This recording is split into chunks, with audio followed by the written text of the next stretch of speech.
He's back. Look at me. I remembered how to do it. It is also funny. I'm on work calls all day, every day. And I don't know why, but like right now it really caught me. Like I had to move my haircut appointment because of everything. And when I moved it, I had to move it like from the start of August. Like, no, like, yeah. As a matter of fact, I had to move it from August 1st to this Thursday.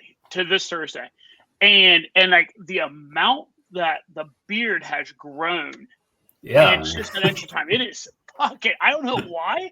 I just now really kind of caught it on. I don't know if I was out there playing with my beard and combed it out a little bit too much, but like, damn. You got the 1980s Teen Wolf thing going on. it reminds ready to shoot some hoops. Yeah, it reminds you of that. It also, every now and then I'll catch like my beard will get a little bit too out of control. Like the beard and like the hair will get a little bit too out of control. And it reminds me of there's a really weird The Man in the Buffalo.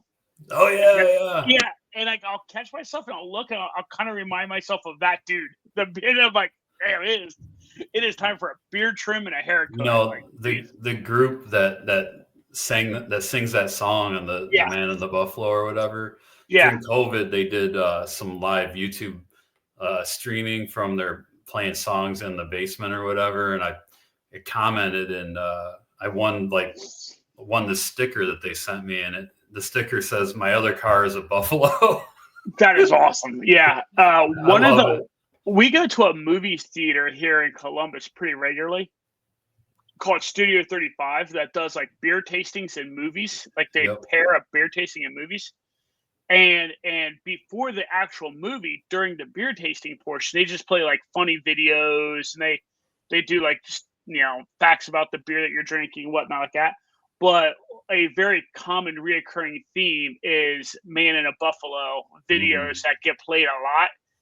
And it's really weird. These guys play, the owners of the Studio 35 play the Man in a Buffalo so much that the band that you're talking about has come out to one of the cinemas before and hung out with them. Like that's how much they play it. It is so hilarious. It's Jomo and the Possum Posse. Possum Posse. That is, yeah. Oh shit! All right, man. Well, let's jump into it. We got let's get it. Some big time news. Some exciting news from the Race Across the Sky out there in Leadville, and a couple epic FKTs that were just recently set. One that finished up this morning. I was actually making the notes last night for the show, and then I was like, should I put this one in the completed or leave it in the still in progress?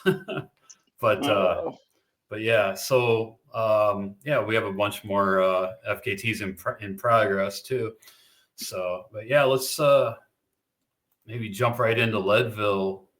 Good to have you back, by the way. Thank you. So weird. Like when I'm doing the show by myself, I feel like I don't know. Just talking to yourself. Just talking to myself. Don't mind me. Just over here. Let's talk about Leadville. So last year, David Roche shows up and runs his first 100-mile race. I mean, he had done a ton of ultras before that, but runs his first 100-mile race and sets the long-standing record at Leadville. And he came back this year, and at Western States, as you know, he blew up. I think the heat got to him, mental breakdown got to him, and then he dropped. So he had some pent-up energy to get rid of from that, I think. But he goes on to break his own record. So it was 15:26 last year, and he won this year in 15:12. So he took 14 minutes off his record from last year. That hurts me just thinking about it. Like that is that's crazy. And the previous record was I believe Matt Campbell like 2005 or something. I don't know. It was a while ago. But so anyways, David Roche breaks his own record. But that wasn't even the biggest news at Leadville. No. Ann Flower. So this year it's Ann's turn. She shows up for her first 100-mile race ever. And what does she do? She breaks Ann Trayson's 31-year record at Leadville. Ann Trayson did it 31 years ago in 1806. And Ann Flower, an ER doctor, by the way, someone with, a normal job. And I think that's the bigger thing for me, right? Like, I mean, don't get me wrong, breaking a 30-some-odd-year-old record is pretty freaking insane.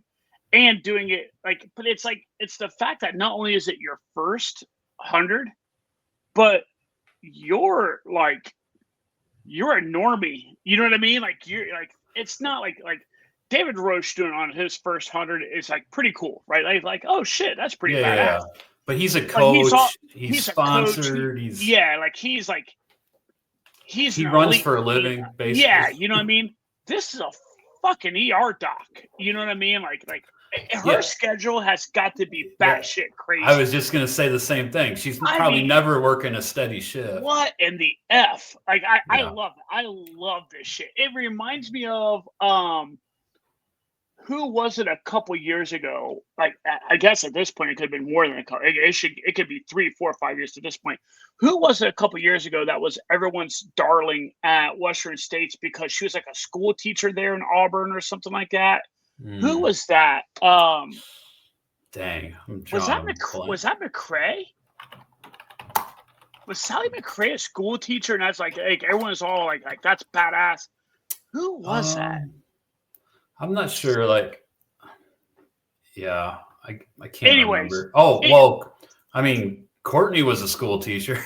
Oh no shit! Courtney was. I mean, she went full professional runner. Yeah. 4 or 5 years ago, but yeah, she was a school teacher. Yeah, it wasn't Court. It was someone I could have swore it's Sally McCrae. But anyways, those are the stories that I think are just amazing. Yeah. I love them. So. Yep, and her time was 17:58, so she took 8 minutes off Ann Trayson.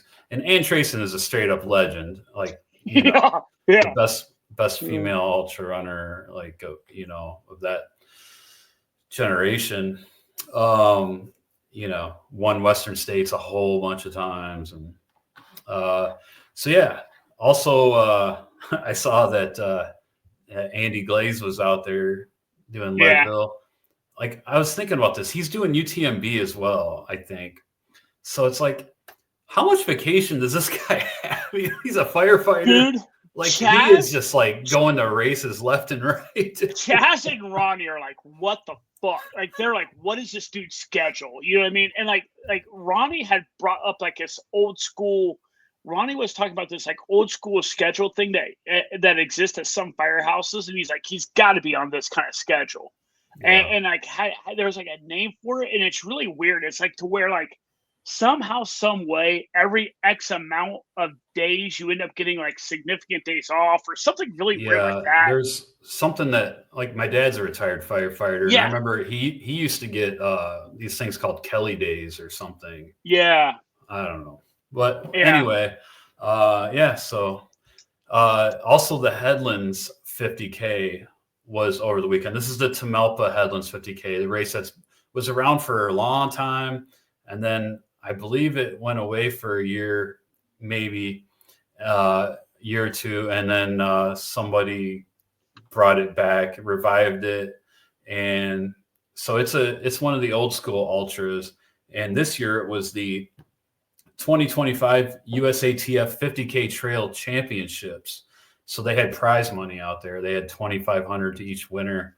I think there was 10,000 total in prize money for the different places. But the crazy thing is, and I'm going to pull up this picture, they had to reroute the race because this car went off the road and it rolled over onto the Matt Davis Trail up there.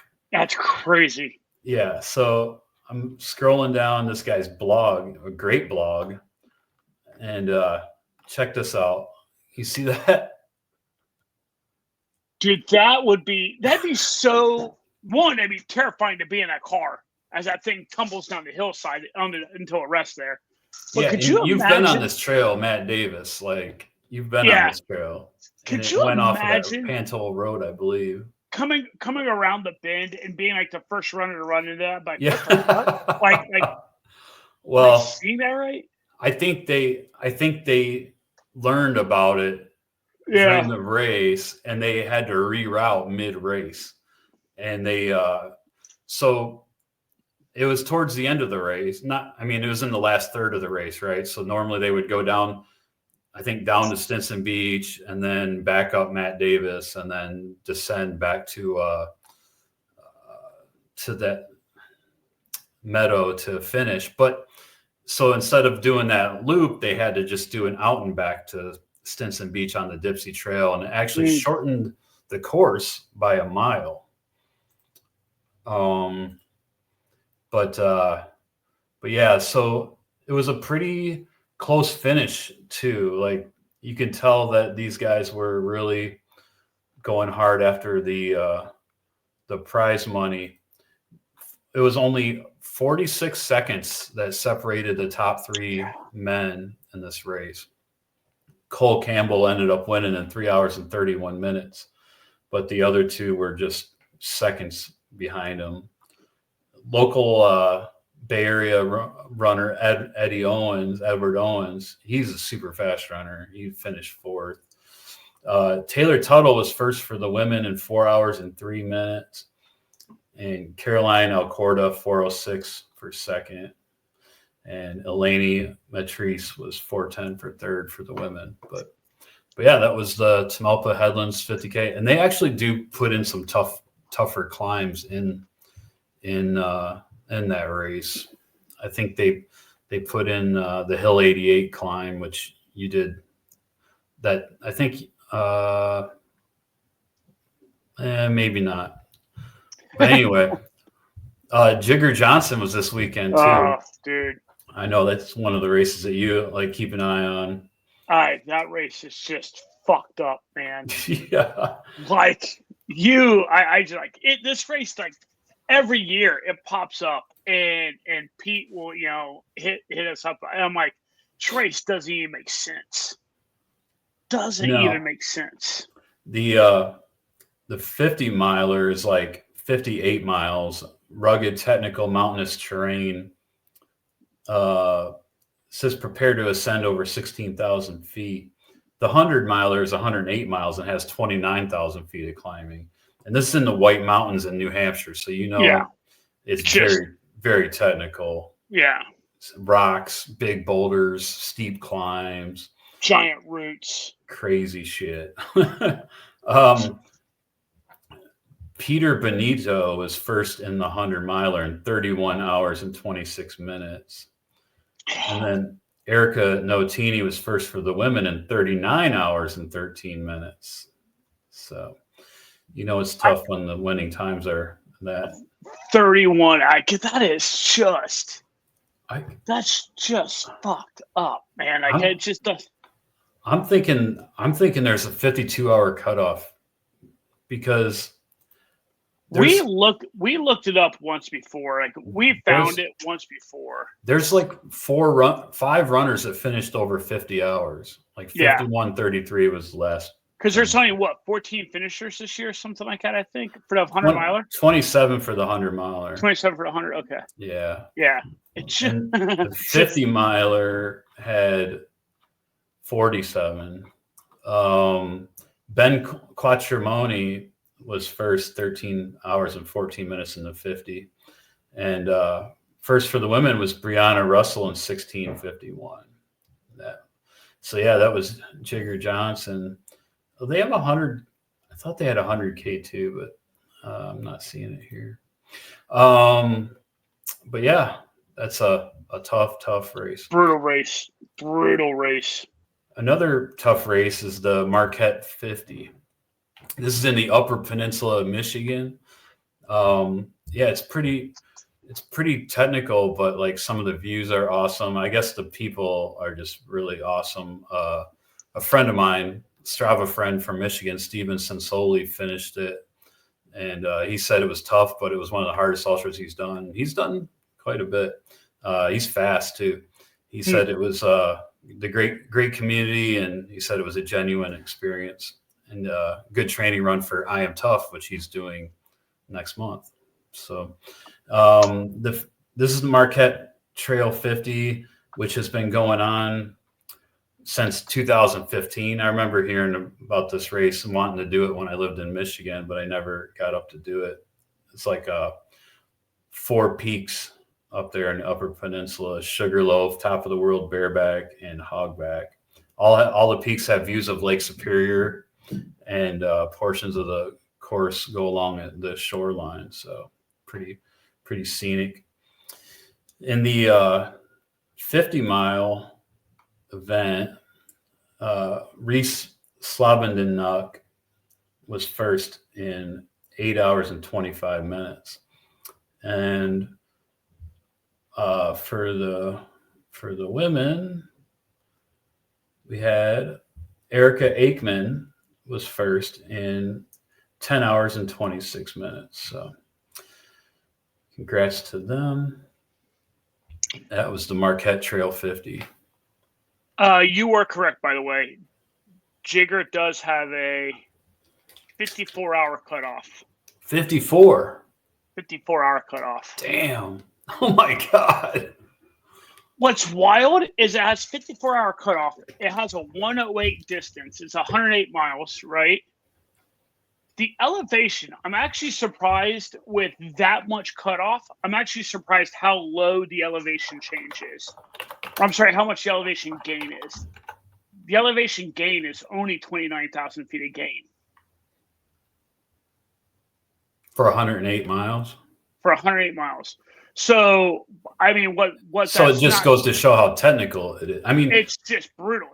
Still, 29,000 is a lot, but yeah. I mean, any picture you pull up, it is literally just you are going straight up mountains and right. rocks and roots. Like it is. Yeah, I can't believe this is not a hard rock qualifier. It's an Era Viper race too, so at some point it will be, I'm sure. But it's funny because it's a giant out and back. And I'm looking at it now. When you get all the way furthest out, you go down, like you are going like straight down a mountain. You get to the bottom of it and you turn your happy ass right back up and you go straight back up. And it is, dude, it is one switchback all the way down that motherfucker and all the way up it. One. Wow. It is some jacked up New England East Coast bullshit. It is just. I would love to just to go out there and just see that course. Oh man, it'd just be do that climb. Like, oh yeah. I don't think I have any interest in like running that race, but that race would be so hard. I would love to just see it. Twisted Branch was this weekend as well. And that is in the Finger Lakes area. And this is like, I think it's in Naples, New York. Yep. Twisted Branch 100K. I think it's a tough 100K. It's Chaz has gone up and done that. Oh, that's right. Yeah. Chaz went up and did that. It's also super technical. Yeah, it's pretty technical. We also basically got banned from a restaurant up there because Pete Griggs hung out a window and yelled some shit at him. Yeah. I remember this now. We talked about it last year. Yeah. This is a weird, this is my first trip and only trip. So I'm judging a little bit here. This is my first and only trip to Finger Lake State. That is a weird part of the country. Mm-hmm. Like I've never felt super welcome and super unwelcome all in one. Like super the full odd spectrum. Yeah, man. Like you can walk into one store and they're like, "Oh, hey, yeah, great to have you." Yeah, blah blah blah. You can walk out that store and walk in the neighboring store.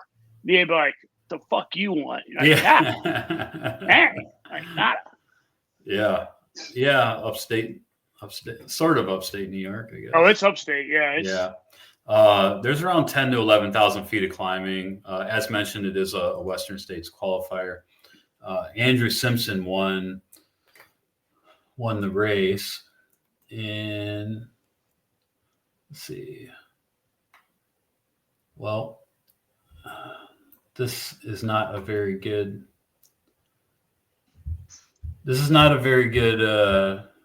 teller of total time. So usually I have to trust us that he won it. Yes, Andrew Simpson won for the men. And let's see, for the women, we had Zoe Fortier. So yeah, so they don't have the actual results released yet, and I'm just going off the Open Split Time website, which is kind of not user friendly. So all right, Squamish was also this weekend, the Squamish 50. This is Gary Robbins Race Company puts this on up there in Canada, in British Columbia, north of Vancouver. Coast Mountain Trail Racing is the race company. This is a huge race, man. There was 520 people that finished just the 50K. Then there was an additional 325 people that finished the 50 miler. So they had damn near 850 finishers. I don't know how many started those, like maybe 1,000. I don't know, but it's big. And also they have race day live streams. They have the finish line cams. The 50 miler is on Saturday, and then the 50K and lower distance races on Sunday, I believe. Yeah. So let's see here. Okay, so there was a new course that started in 2024. So the last 2 years have been on a new course. But the 50K, Sean Stevens Whale finished 4 hours and 39 minutes. So that was the 50K winner. And for the women, Jade Bellsberg, it's a pretty familiar name, 5 hours and 8 minutes. And the 50 miler, Alexander Campbell won 7 hours and 39 minutes. And for the women, we had Julianne Facette, 9 hours and 28 minutes. All right. And so the 50 miler is like, I guess it's very technical, mostly single track, around 11,000 feet, very steep climbs. But I heard there's awesome views of like the ocean and stuff like that. So seems like it would be a pretty cool race to do. And I'm not sure what the cutoff is on that, but people have finished 16 hours and 38 minutes was the last place finisher. So, all right, let's jump into some huge FKT news. Bunch. Yeah. So Tara Dower, she, was sick for Western States. So she has some training that was unused. I mean, she actually did make it pretty far in Western States for being sick. Like 100K? Not quite 100K, right? Maybe. 50K or 100K, one or the other, yeah. I think maybe she made it to Forest Hill. I think so too. So yeah, she still went quite a way. Yeah. But she has some unfinished business. And then she almost got into Hard Rock. She was the next person up on the wait list, and then she did not get into Hard Rock. So she set her sights on the Long Trail in Vermont, which has a very steep history of FKTs. People have been setting FKTs out here since there's a listing from 1978. The Long Trail goes the length of Vermont, and it's extremely, extremely technical. It's 200 and 272 miles, and it is 68,000 feet of climbing. Tara went north to south. I think that's how most of the FKTs go. It does share, like, I think it's the oldest, maybe the oldest like through trail in the United States, or one of the oldest long trails in the United States. And I think the Appalachian Trail actually got the idea for the Appalachian Trail came from the long trail. From this. And yeah, and it shares 100, I think about 100 miles with the Appalachian Trail. So John Kelly pointed out on social media that in the last 17 years, this FKT has only been lowered by 91 minutes. That is crazy. And that's how tight it's been. And, you know, Tara was supported in this FKT. She had a hell of a crew. I mean, she had like so many people out there helping. Yeah. And, you know, Rascal, her crew chief, was out there slaying it. And the previous female supported FKT was Alyssa Gadeski in 5 days, 2 hours, 37 minutes. And that was in 2018. And the male supported FKT, Will Peterson, was 3 days, 21 hours, 9 minutes. So Tara went out there and just absolutely crushed this thing. 3 days, 18 hours, and 29 minutes, setting the overall supported FKT on the long trail. So her streak continues. She got the overall supported on the Appalachian Trail last year, long trail this year. I mean, she was digging deep, dude. It's just deep. Nuts. Like, that is flying on that trail. Oh yeah. Like, that is just flying. Yeah, it's insane. I can't even fathom it. Yeah, I don't think there was much sleep involved. And I'm sure we're gonna hear a lot more about it in the coming days, because she just finished up last night or early this morning. And she looks wrecked. The photos. Yeah. Oh yeah. I mean, like, she looks wrecked. Yeah, this is different than the FKTs that she's done. You know, she's done like Colorado Trail. She's done Appalachian Trail, which are like, you know, just extended ventures at, you know, 50, 60 miles a day, whatever. But this was like over 3.5 days of just like going, you know, running, like running. Yeah. All out. And I mean, you know, John Kelly, he had set the FKT in 2023, and then Will Peterson broke his in 2024. You know, I mean, yeah, it's no joke. So congrats to Tara. This is awesome. You know, I think this will stand for. I think it'll stand for a while, but you never know with these FKTs. I think it's still being evaluated also, because I know it's not officially on FKT yet. That's true. They are still verifying it. Yeah, I have no doubt it'll get verified. But, But I'm glad you mentioned that. We should say that before declaring it final. Yeah, they are still in the verification process. All right. I just came across this other story last night, actually. Hunter Leininger. And I don't think I've heard of this guy prior, but he's done all kinds of crazy stuff, man. Like, he set the FKT at running like the length of Florida. I think he did on the Florida Trail.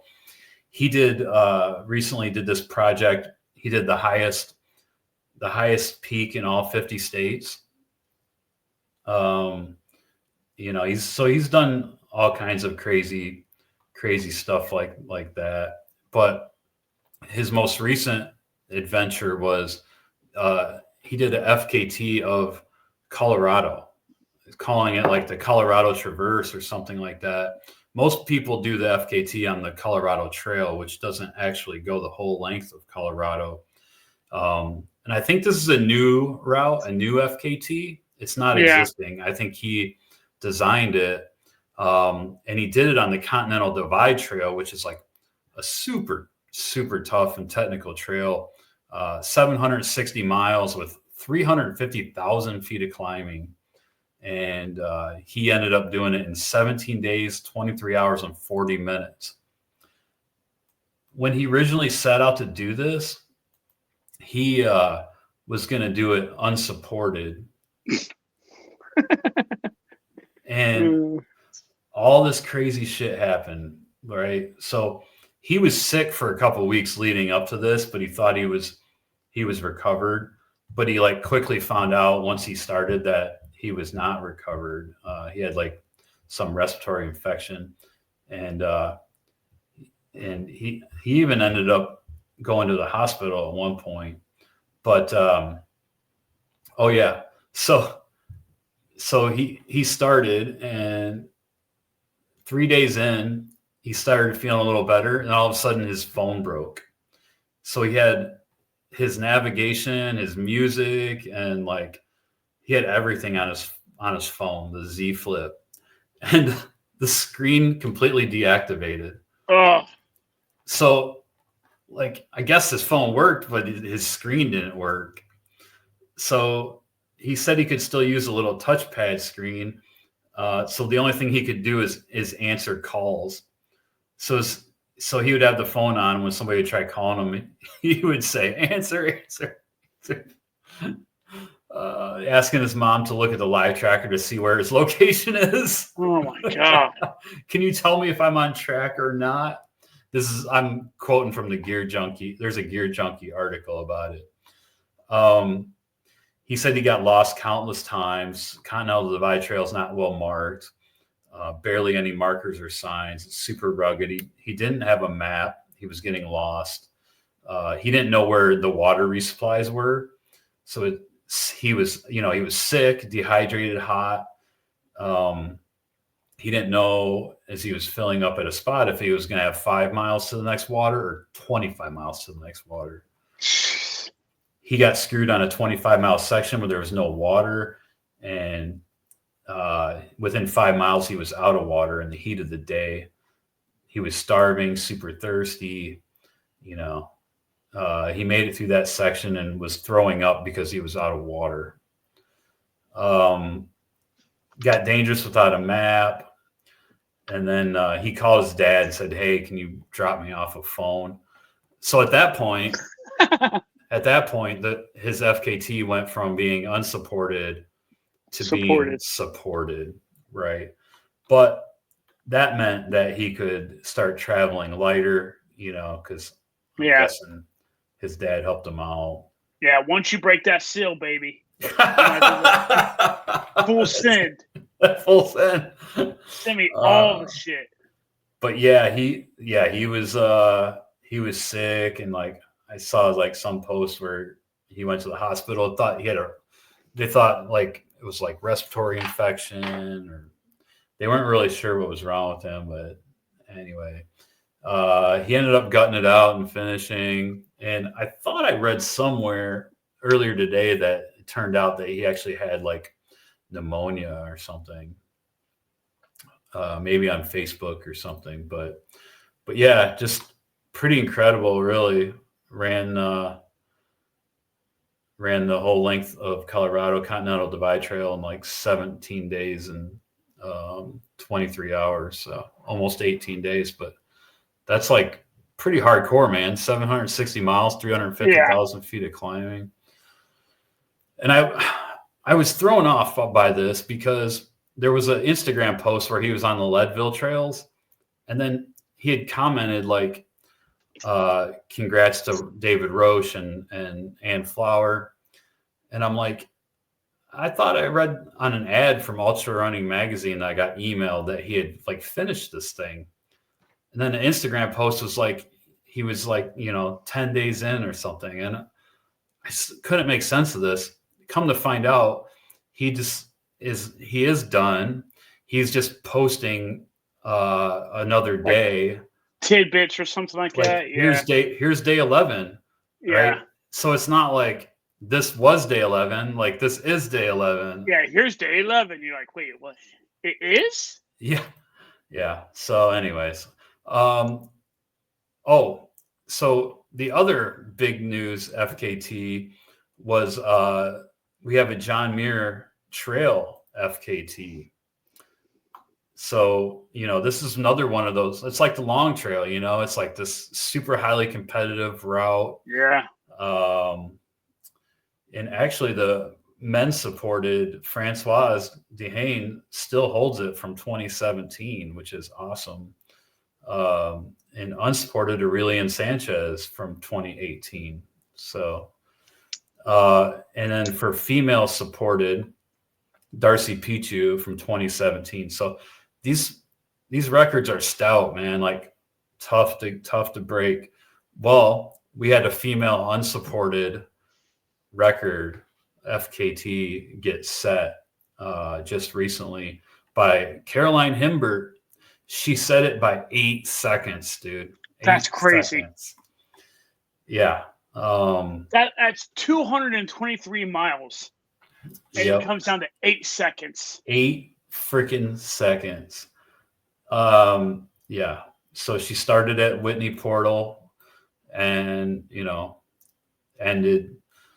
ended at the end in Yosemite. So yeah, just crazy. Her time was 4 days, 4 hours and 58 minutes, unsupported. And that's going south and north. There's also a different FKT for north to south. I think there's more climbing in the north to south direction. Jeff Garmire, who we're going to talk about in a second. Wait. Hold on. Himbert did it by more than 8 seconds. Is that right?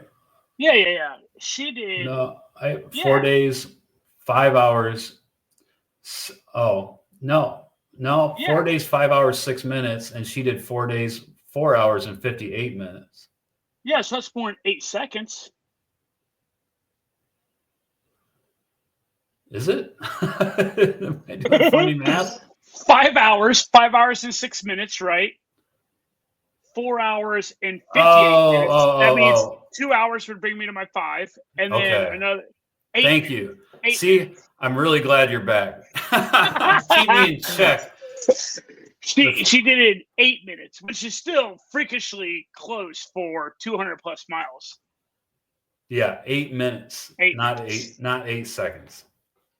Okay. I will say I was doing mental gymnastics over here trying to get your 8 to be right. And I'm like, I before I say something, I gotta run this. Like I'm over here doing mental gymnastics. I can't. Yeah. I can't. Like. Well, 8 minutes is still pretty damn close. Crazy on 200 plus miles. Yeah. Yeah, but it's not 8 seconds close. But no, still close. But pretty awesome, anyways, on this classic route. Yeah. Going south and north. Yeah, so pretty awesome. Liz Derstine. Okay, we're gonna go on to stuff in progress now. And Liz Derstine, she is in the part of the PCT where there's no coverage, and her friend is doing the posts now. Posting. Yeah, and I don't know if she finished or not, but as of yesterday, she was 117 miles from Canada. And wait, what was she as of yesterday? 117 miles. So she's definitely not done yet. I'm guessing she'll probably finish tomorrow.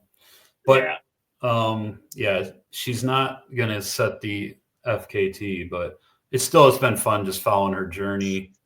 Well, you know what? I was about 10 minutes ago years old when I realized is you and I have been talking about this PCT attempt from Pink Feathers, you know what I mean, all this time. did you realize she holds another FKT already? Do you know what it is? I'll give you a hint. We talked about it today. Long Trail? No. She owns the self-supported women's long trail record, FKT. The self-supported? Self-supported. My girl, my lady smoked that shit. Yeah. 6 days, 8 hours, 12 minutes. Nice. So she's. No, she throws down. She throws down. I saw like today. It finally clicked. I'm like, wait a second, hold up. I just saw her on the long trail one. Yeah. So it does. I'm suck. glad you mentioned that. It sucks. She won't get the PCT, but I mean, she's a badass for sure.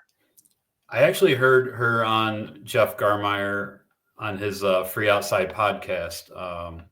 I'm kind of going through and listening to all the episodes. But yeah, no, she's very accomplished in the FKT world.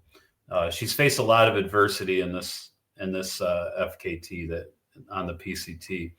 And also, her friend Pluto, her name, Liz's name is Mercury, trail name, and her friend Pluto is doing the reporting, is saying they're going to have to hike. They're going to hike 30 miles into the northern terminus of the trail.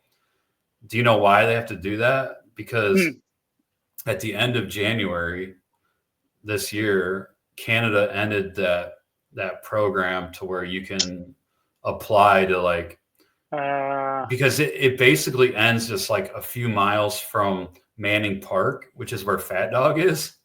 So if you can cross the border, you can just go right into Manning Park there, and your crew and friends and family can drive there while you finish the hike 5 miles. But they can't cross into Canada anymore off the FK or off the PCT, so they have to hike 30 miles back to get to the northern terminus. That means that she's going to have to hike 30 miles out. Yeah. Yeah. Yeah, it looks like they've raised almost $3,000 for the Pacific Crest Trail Association. So cool.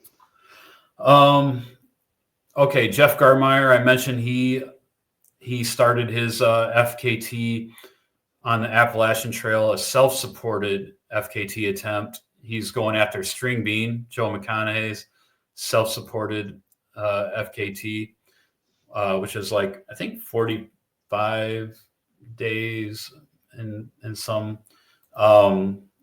And basically he is right on par with String Bean's time. Now, the only difference is String Bean went south to north, Jeff's going north to south.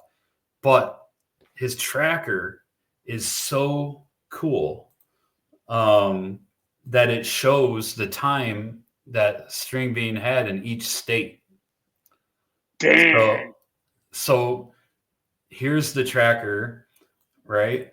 And you click on his little icon here, and it tells you his latitude, longitude, his elapsed time, and what mile he's at. So in 11 days, 11 hours, and 54 minutes, he's at mile 478.9. So he's crushing. And then if you scroll down, you can see here the states, the different states, and you can see the time differential. So in Maine, which was 282 miles, Jeff was 6 days, 7 hours, and 37 minutes, 15 seconds. And String Bean was 6 days, 1 hour, 35 minutes, and 8 seconds. So then they shows you the difference: 2 minutes or 6 hours, 2 minutes, and 7 seconds. And he actually gained time on him. He gained 10 hours in New Hampshire. So he's up 10 hours in New Hampshire. Huh. The heat map is kind of interesting. Yeah.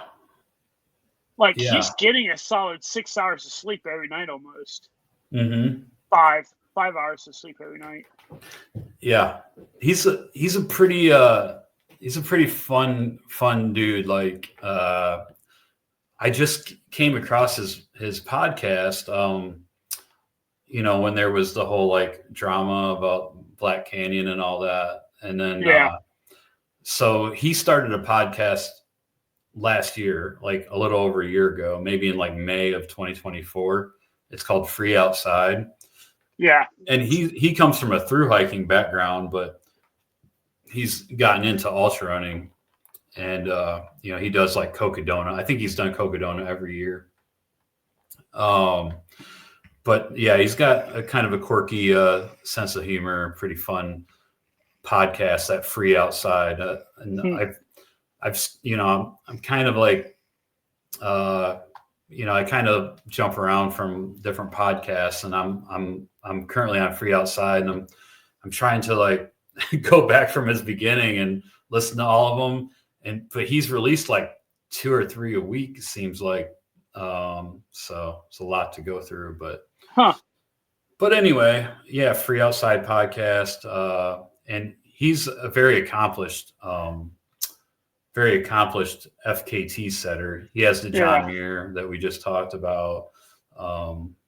He has, I haven't looked up what other ones he has, but he actually did the Triple Crown.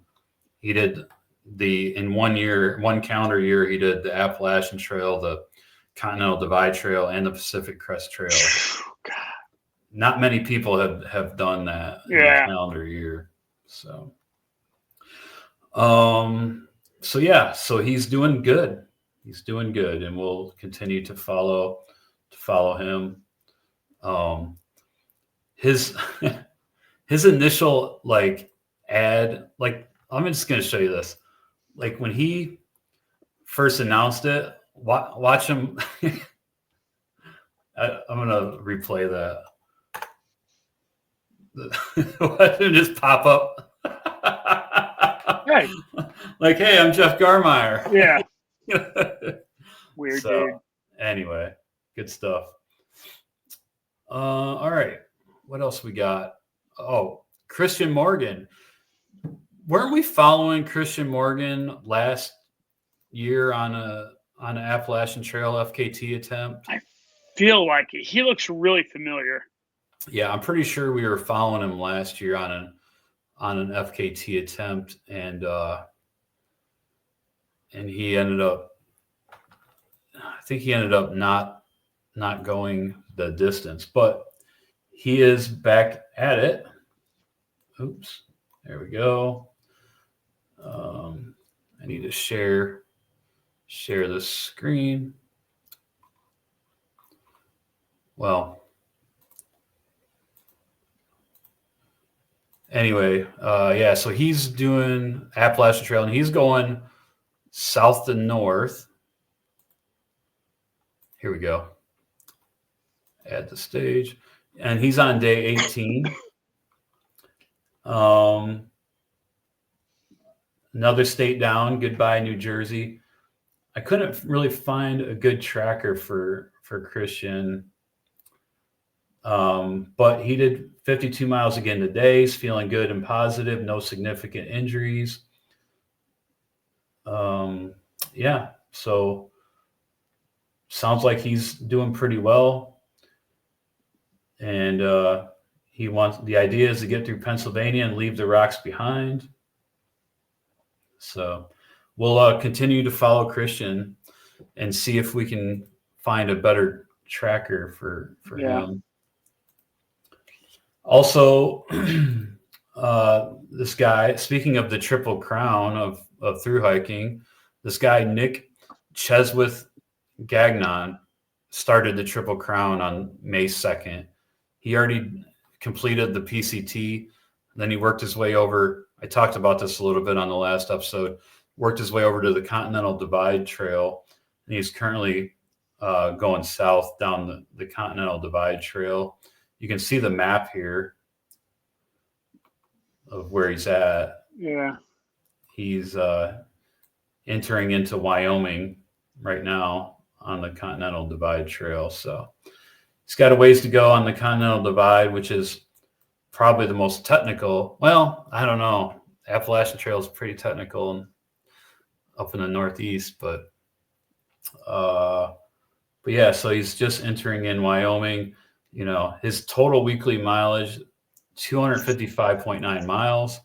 He's 609 miles down the Continental Divide Trail. He's 3,264.5 miles total into the Triple Crown. So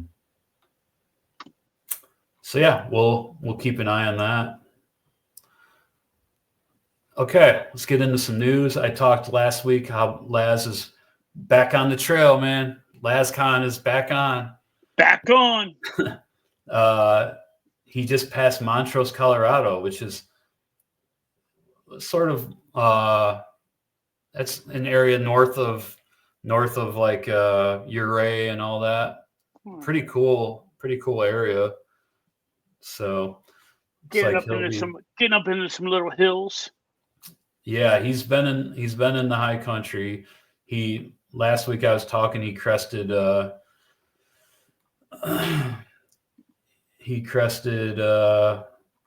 some pass in Colorado. Oh, Marshall Pass in Colorado, which is like 10,000 feet, I believe.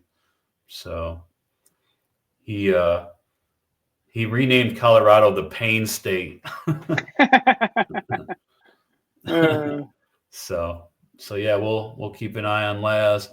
Also, it's pretty crazy. Like over the weekend, I came across this thing like, you know, a couple days left to watch the Tim Olsen's PCT FKT documentary on YouTube or something. So I went on and I watched it like for like an hour, and it was like pretty awesome watching that.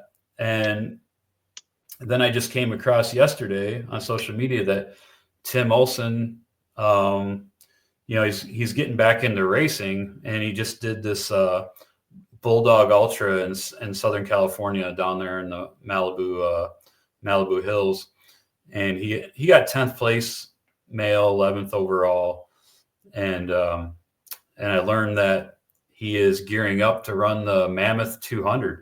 This Mammoth 200 is going to be pretty awesome. It's like it's going to be really cool. It's going to be a cool 200 miler. Yep, in the Eastern Sierra, and it's the inaugural year for it. But you know, I believe, was it Tim Tolfson that's putting that on? Whoever puts on that Trail Fest out there. So it should be pretty great, and there's a lot of big names that are running it. Rachel Entrekin is going to be in it, and Tim Olsen is going to be his first 200 miler, so that'll be fun to follow. All right, let's do the 3 T's. 3 T's is headphones, yay or nay? If so, what type? And what's proper etiquette for headphones? What do you listen to? I would venture to guess 90% of my running time, I've been a no headphones person. Like even during, I mean, I'm trying to remember during Tahoe if I even listened to headphones. I don't think I did. I really don't think I did. I know I did not. I know I did not during Rim to River, my last 100. I'm just not much of a headphones person. Predominantly because I don't want another piece of equipment to worry about. You know what I mean? Like I can barely worry about keeping my own, you know, self together on the trail. I don't need to worry about like, oh shit, I dropped my headphones somewhere, or like, oh, this battery's dead now too, or oh, this battery's dead, or like, or like, oh, this is really annoying my ear the way it's rubbing, or like, you know what I mean? Like, it's like all these stupid assholes, or like I mean, like even dumb shit, like where am I going to carry them at? Like that sounds insane. Put them in your fucking pocket. But in my head, I'm like, I don't want to have to worry about digging them out. Because what if I go to dig them out in the middle of the night and then I accidentally drop a piece of crucial gear because I'm digging out head? Like all these things get in my head where I'm like, fuck it. They're just not worth the time and energy. Yeah. It is my ultimate justification. But like, if you rewind it all the way back when I stopped, I remember I think we've actually discussed this on other episodes, maybe even, but I remember running at High Banks one time with headphones on. And so this has got to be 10 years ago, probably running at High Banks with my headphones on. And then for some reason I took my headphones out and you heard like the birds and the gravel and the dirt crushing underneath your feet. And I'm like, oh, this is really quite nice. This is very peaceful. This is why I'm here, And then I kind of stopped and I just never went back, man. So it is funny when I was coming back, this most recent time I was coming back, which, it is what it is. This most recent time I was coming back, I was struggling with because I was having to do 2 minutes of walking, one run. I was really struggling with just being out there and being bored. So I did buy myself a pair of the shocks, aftershocks. Yep. And was running. It was running with those, and that lasted for maybe a month. And I was like, I am fucking sick and tired of carrying my phone. And I was like, what the fuck do I do with my phone? You know what I mean? I'm out here for 2 miles to 4 miles. I'm not going to wear a whole ass vest to carry my phone just to justify having headphones on. That's why you got to put them on your watch so you don't have to carry your phone. And so here's what's funny. I don't even know if my watch could do that. That's what's wild as fuck. I don't even know if my watch could do that just because I've never seen that's where I'm so far behind the curve that I don't even know how to get back in front of the curve now. You know what I mean? Yeah. No, I don't think, I think you're probably more aligned with the no headphones. I would say, I'm guessing a majority of people are probably no headphones, or maybe it's split. I don't know. Yeah. I mean, I've only worn them in a race one time ever. Yeah. I mean, I've had them at the ready, in case I needed them in a race. If I got into a place where I'm like, that's the only thing that is going to save me. But, I agree with you in a race. It's more of an annoyance. It's another piece of gear. I'm a fidgeter. I'm messing with my gear way too much in a 100-miler. Yeah. And to have to deal with the headphones, another piece of gear in a 100-miler is no bueno. Yeah. Yeah. So I agree with you there. I did wear headphones in one race, and it was in a 50K, Mount Tam 50K. And my goal was to get under 7 hours. And I'm like, I don't want to talk to anybody. I'm putting music on and I'm just going. And I didn't even take it easy at all in that race. I was just pushing myself constantly the whole race. So the music kind of helped in that sense. Yeah, that's when you listen to death metal and Rage Against the Machine the entire time. It's just I definitely had some heavier stuff. To get me through that one. But yeah, so that was the only race out of, I don't know, quite a few ultras that I've done that I've listened in a race. Now my runs during the week, the 5 to whatever miler, 5-10 milers during the week. I always listen to podcasts, and I have the Aftershocks headphones like you, so at least my ears are still open. I can still hear things going on around me for the most part. Yeah. Highly recommend the Shocks if anybody's looking for some good wireless. Yeah, they're pretty solid. I will say they are pretty solid. I feel really bad. Like, it's funny because I feel bad, and I also recognize I shouldn't feel bad because I'm not the one in it wrong. But like, I feel really bad when I run up behind somebody and scare the fuck out of them because they have headphones on. I'm like, dude, like, I feel bad because you're scared, but at the same point, like, there's a lesson to be learned there, right? Mm-hmm. Like that is not safe, man. It's just not safe to have headphones on, you know. And sadly, especially if you're a woman, sadly, it's just, you know, I mean, like, it's not fair, it's not right, but like, I hate that feeling like, oh, I'm gonna scare them, you know. Yeah, I know, and so, like, you know.